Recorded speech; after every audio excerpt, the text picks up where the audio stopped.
Hey everybody, this is Deb with Truthification Chronicles, and I want to give you another little quick one here. Hopefully it'll be quick.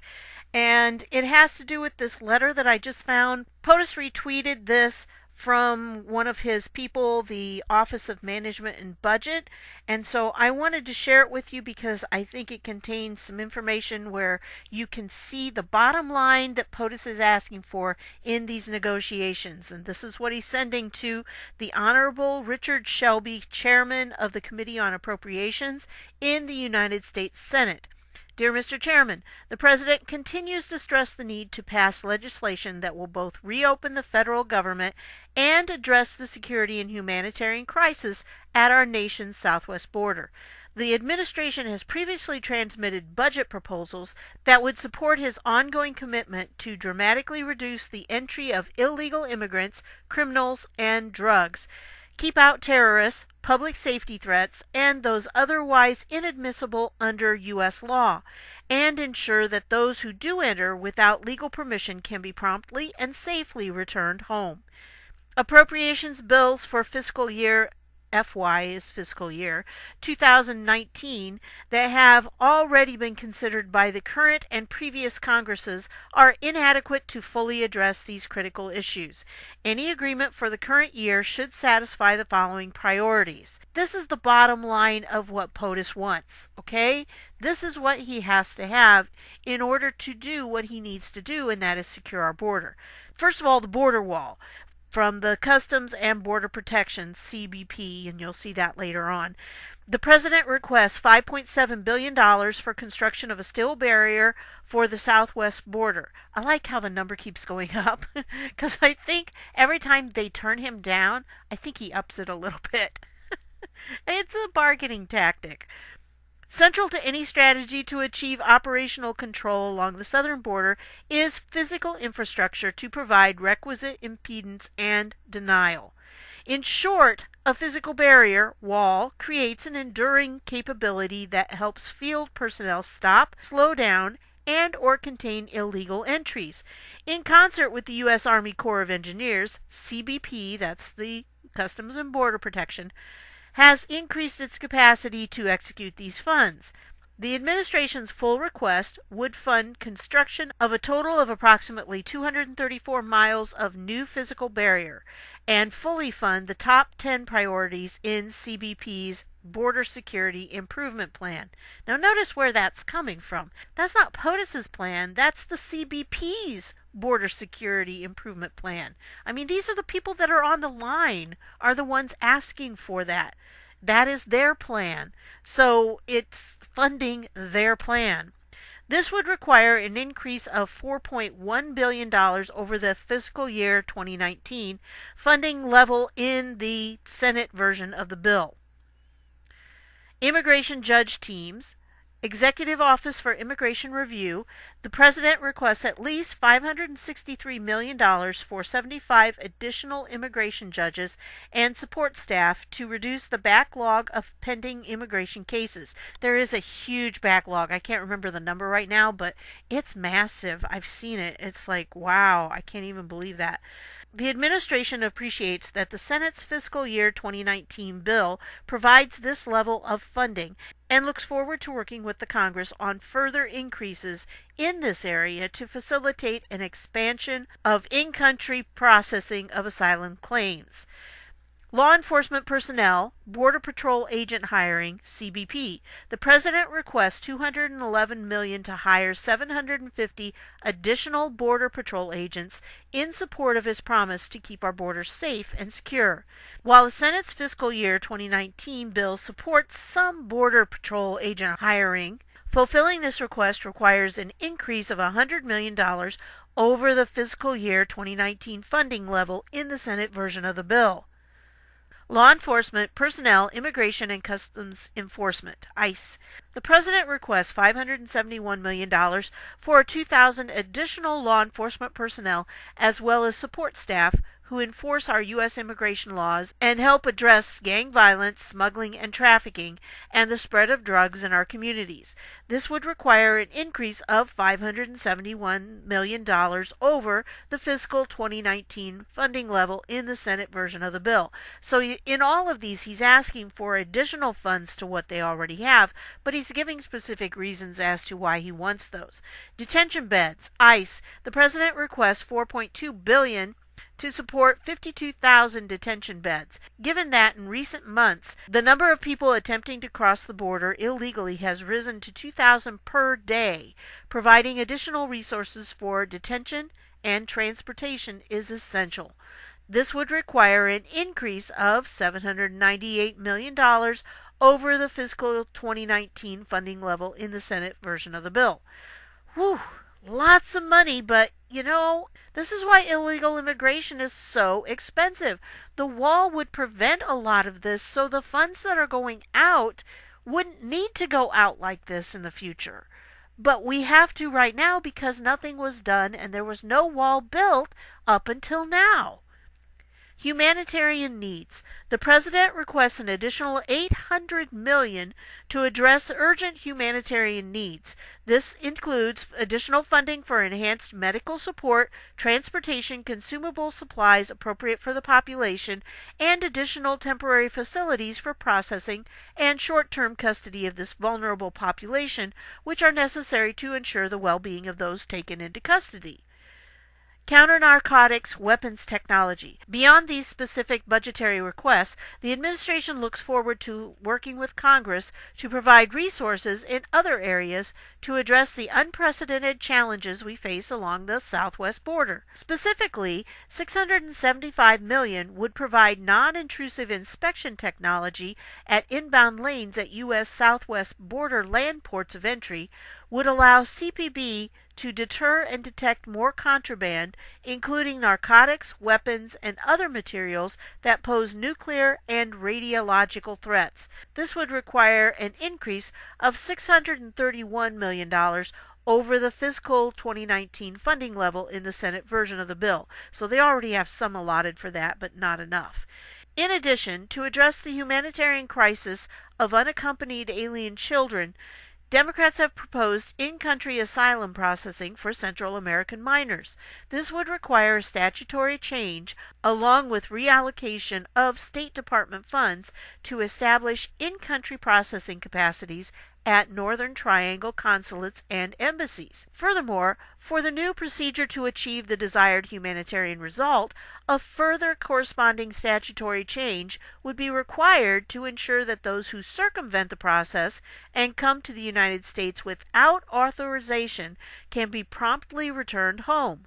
Without the latter change, in-country processing will not reduce the unauthorized flow or successfully mitigate the humanitarian crisis. And that's definitely true if you don't do both. These upfront investments in physical barriers and technology, as well as legislation to close loopholes in our immigration system, will reduce illegal immigration, the flow of illicit drugs entering our country, and reduce the long-term costs for border and immigration enforcement activities. The administration looks forward to advancing these critical priorities as a part of legislation to reopen the government. So, and this is by Russ Vought. He's the acting director for this Office of Management and Budget. This is what President's baseline is. He says this is what it's going to take if we're going to reopen the government. You got to meet these demands. And we will see what happens. I don't think the Democrats are going to budge. And the reason I think this is happening and Trump is allowing this to happen is because if you ever watch Dan Bongino, you'll know that he says Trump is really great at getting them to show their butts. Well, that's pretty much what he's doing. Through this, it has become obvious to the American people that the Democrats are more fueled by their hatred for Trump than they are for their love and concern for the American people. They don't care about us. They don't care what happens to us. They don't care if our border is open. They want it open because if you watch my video on the 16-year plan to take down America, you'll understand that they had a plan to take down the United States because the United States is the only thing that stands in the way of global power.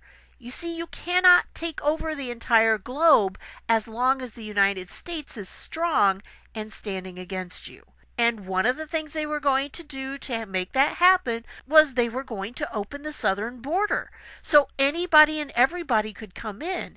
Once they overloaded the U.S. economy with these people who had low-paying jobs or who were sponging off the government and taking all of our excess funds, it was going to take down our entire government because there would just simply not be monies available.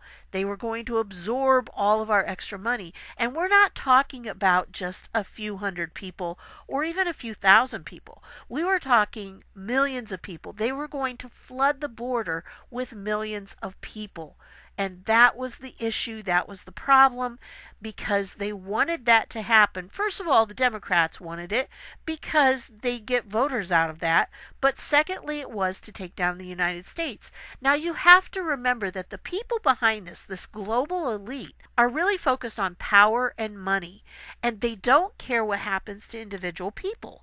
It doesn't matter what happens to us. They think of us as sheep or cattle. We exist solely to serve them and to be used by them to make more money and have more power.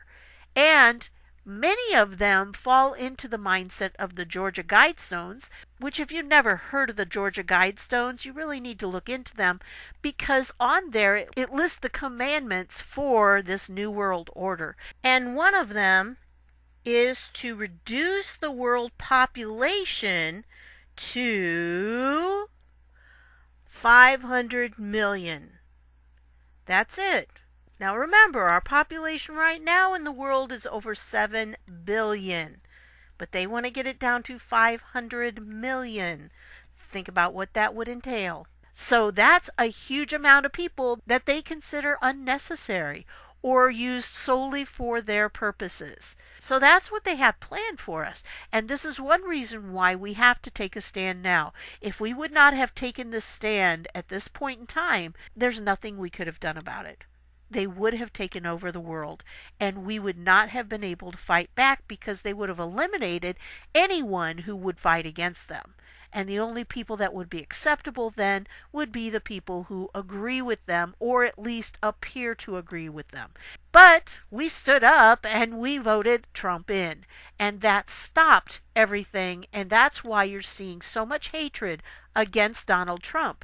Because they know that he now has so much power being the president of the United States. It's the most powerful man in the world, really, because of the military he commands and everything else. And he also has access now to all of those secret documents that these people have tried to keep hidden from the American public for years.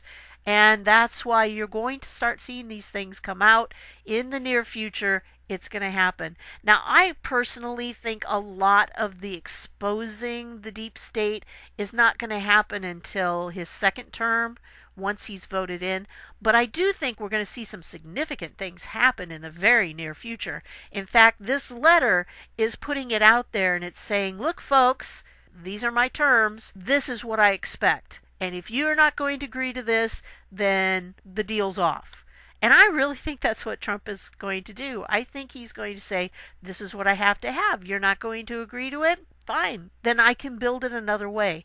And that's why he made the statement he did. Now, obviously, somebody asked in the comments, well, if this is possible with the posse comitatus and he can bring the military in, the National Emergency Act and everything, then why hasn't he done it already? Why have we had to put up with this? Well, part of the reason is the American population has been so misled over the years by the mainstream media that there has to be some waking up that has to be done. Now, if you think back, I know there's a lot of people who say nothing's been happening for the whole year.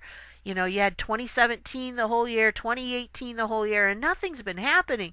Yes, it has. Look back at where we were a year ago. How much have we learned about the corruption in our government over that time period? Now, I personally didn't get in with Q until March. Well, the end of February, beginning of March of last year. So at this time, a year ago, I was starting to see the corruption myself. And I said, look, these people are digging on things. They're coming up with things in Congress. We're starting to expose what happened, what really happened. The question was, could we get it all done before the midterms? Well, I know a lot of people are very upset, and I wasn't going to go this long on this, but I do feel like I need to clarify something. Okay, the important thing that we had to get was the Senate. Why was that important? Well, the Senate has a lot of power that the House just doesn't have. The Senate confirms judges. And that's extremely important if you're going to try to arrest people. Then you also have the Senate confirming the Supreme Court justices. Okay, Ruth Bader Ginsburg is not doing well. There's some question about what's going on with her. I don't know. Q posted something about her. I don't think she's long for this world, to be honest.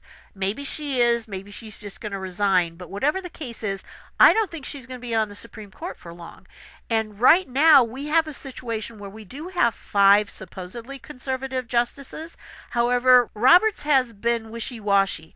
And there are people out there, I know, I've seen the link, about Roberts being blackmailed. That's a very distinct possibility. Maybe he is. I think there's definitely something going on there. I've thought that for a long time when he made his decision about Obamacare. But whatever the case is, if Ruth Bader Ginsburg then is out and we get another justice in, there's simply no way they're going to be able to overturn things, because then it'll be 6-3. And even if Roberts does a wishy-washy thing and goes with the other side, he's still not going to affect the outcome. So that's an important factor too. I kind of wonder if that wasn't part of the plan because they knew she just couldn't hold on for too much longer. She's been in ill health for quite a while. And I have heard that Sotomayor is not doing extremely well either. But I haven't really seen much on her lately, so I'm not sure. Anyway, when we're talking about the Senate, the other power that it has is that it has to vote to impeach a president. The House can start the articles of impeachment, but the trial takes place in the Senate. And if the Senate doesn't have 2/3 vote, they can't impeach the president. So there's no way at this point that Trump is ever going to be impeached right now with this Senate. It's just not going to happen. There's no way they're going to get 2/3. That's 66, 67 probably, right? Because of the rounding up. So if they have to get 67 votes, that's just not going to happen, especially when we have 53. So it's one of those things that, yes, maybe the House can talk about it. And yes, they've already put in articles of impeachment. Yeah, one of them has put in something. But it's not going to go anywhere. It can't, because of this thing where it has to go to the Senate, and the Senate has to have 2/3 vote. So simply said, POTUS will not be impeached. So rest assured on that. That's just not going to happen. Now, as for the other things, with all the rest of this, I think we're going to see some movement this week on the wall because of POTUS's statement. And I'm going to put the clip in here so you can hear him saying it for yourself. I may declare a national emergency dependent on what's going to happen over the next few days. We have a meeting, Vice President Pence and a group will be going to a certain location that you know where that is, and they'll be having another meeting. I don't expect to have anything happen at that meeting, but I think we'll have, nor does the Vice President, but I think we're going to have some very serious talk come Monday, Tuesday, Wednesday. We have to have border security. If we don't have border security, we're going to be crime-ridden, and it's going to get worse and worse. So he has said that. Now they know the stakes. I think he was using that to drive home the point that he's not kidding around and he is going to stand strong. Now the problem we've had in the past, those of you who are a little older and you've watched this happen for years, you know that the Democrats are really good at going, hey, let's just do this and then we'll negotiate. Then we'll talk about things. Just let us have this and then we'll talk about it. And the talking never happens. The Republicans have often given in and then we're stuck. So the Democrats tend to only want things their way. And for years and years and years, the Republicans have given in and given in and given in. That's one reason why we're in the mess we're in, to be honest. But it makes sense when you start thinking of the deep state players, because deep state is not just Democrats. There's a lot of Republicans in there too. So it is not a political thing. It's not an R versus D. It is both sides of the aisle that are guilty. So the deep state players would often do what was best for the deep state, and it didn't matter what we voted them in to be there for.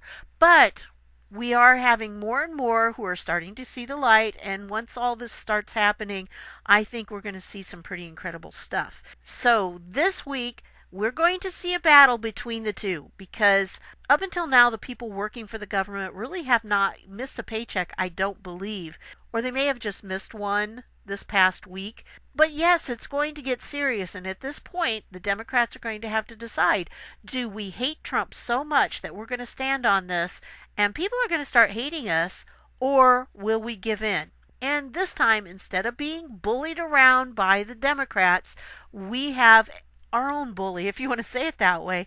We have our own strong man who's going to stand there, and he is going to stay strong on this, and he will make it happen. Now, whether he has to do it with the military or not, I don't know. That's always been his backup plan. It always has been. He's had this from square one. They knew that they could do it if they had to, but they didn't want to. They wanted it to be done through the regular congressional committees and everything. They didn't want to have to take this step, because if Trump does it this way, you're going to hear a lot of people saying, oh, he wants to become a dictator. Oh, look, he wants to be king. He wants... No, that's not what he's doing. It's not martial law. It is not going to be that. What it is going to be the military beefed up so they can work on the border wall. They can get it done quickly and efficiently, and it will be done so it stops a lot of this illegal stuff. Because remember, it's not about immigration. If you haven't seen that video, go watch it. It's about all of these trafficking routes that come across our southern border to help fund these transnational criminal organizations. That's what Trump is trying to stop. So we have to have that border wall to stop this. Once we do, though, the deep state is going to have like one of their arms cut off. It's a very serious situation for them, because this is where they make a lot of their money. And so that's why they're yelling so loud about it. They don't want the border wall because they're going to lose a lot of their money coming in. So that's the situation that we have. And that's one reason why we had to have the Senate. It is one reason why the House was not as important. Yes, they'll be annoying and they'll do all these different things. And they've already put up a whole lot of ideas that are crazy. And their first bill didn't even have anything to do with people they're so concerned about, supposedly. I think it had to do with Israel. It was like, yeah, that's your first bill. So we know that they're really just set on causing problems for Trump. Why? Because Trump is putting an end to the deep state, and they don't like it, and they're fighting back against him. But the situation is that our military is very good at doing their planning, and they have followed Sun Tzu's wisdom, and they've planned it out all ahead of time. So when they went into battle, when the battle started, they already had the plan. They already had won, because they've got it all figured out. So yes, we're going to see some things happen. I don't know the timetable. I wish I did. Believe me, I really wish I knew their timetable. But you know what? If I knew it, the deep state would know it. And we don't want the deep state knowing it. We don't want them knowing what they're doing. We want it to be a surprise to them. And I think right now it is. They know that Trump is out to get them, but they just don't understand how well planned this is and what the traps are. And they keep falling into them all the time.